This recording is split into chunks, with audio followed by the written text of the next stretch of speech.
मित्रांनो, तुम्ही कधी अशा ठिकाणी गेला आहात का जिथे श्वास घेतानाही फुफ्फुसात बर्फ जमा होईल असं वाटतं? जिथे तुमच्या रक्ताचं पाणी नाही तर रक्ताचा बर्फ होतो.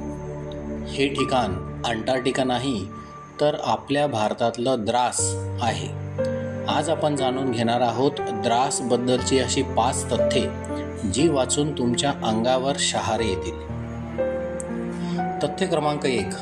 द्रासला सायबेरिया ऑफ इंडिया का म्हणतात? कारण रशियातील सायबेरियानंतर द्रास हे जगातील दुसरे सर्वात थंड मानवी वस्ती असलेले ठिकाण आहे. 1995 मध्ये येथे चक्क -60°C तापमानाची नोंद झाली होती. विचार करा, आपल्या घरातील फ्रीजर साधारण -18° असतो.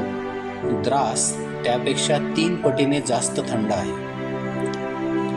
तथ्य क्रमांक 2. द्रासमध्ये फ्रीजची गरजच पडत नाही. हिवाळ्यात इथले लोक मांस आणि भाज्या चक्क बर्फाखाली गाडून ठेवतात. नळांमध्ये पाणी इतकं कडक गोठतं की ते बाहेर काढण्यासाठी नळांखाली जाळ लावावा लागतो. जर तुम्ही गरम पाणी हवेत फेकलं तर जमिनीवर पडण्यापूर्वीच त्याचं बर्फात रूपांतर होतं. तथ्य क्रमांक 3. दरवर्षी हिवाळ्यात जेव्हा झोजिला खिंडीवर 15 ते 20 फूट बर्फ साचतो तेव्हा द्रासचा जगाशी असलेला संपर्क पूर्णपणे तुटतो. सलग 5 ते 6 महिने हे गाव जगापासून पूर्णपणे वेगळं असतं. या काळात लोक उन्हाळ्यात साठवलेल्या धान्यावर आणि वाळवलेल्या भाज्यांवर जगतात.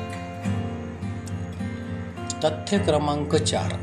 द्रास हे केवळ थंड नाही तर ते वीर जवानांच्या रक्ताने पावन झालेलं ठिकाण आहे. 1999च्या कारगिल युद्धाचे साक्षीदार असलेले टायगर हिल येथून स्पष्ट दिसते. -40° तापमानात आपल्या जवानांनी शत्रूला इथूनच पिटाळून लावलं होतं. आजही इथलं कारगिल वॉर मेमोरियल प्रत्येक भारतीयाची मान अभिमानाने उंच करतं. निसर्ग इथे कठोर असला तरी इथल्या लोकांची मनं खूप उबदार आहेत. कडाक्याच्या थंडीतही येथे स्नो पोलो सारखे खेळ खेळतात. मग तुम्हाला द्रासबद्दलचं कोणतं तथ्य सर्वात जास्त आवडलं? कमेंट्समध्ये नक्की सांगा. आणि हा व्हिडिओ आवडला असेल तर लाईक करा आणि शेअर करा. पुन्हा भेटूया अशाच एका अद्भुत माहितीसह. तोपर्यंत जय हिंद.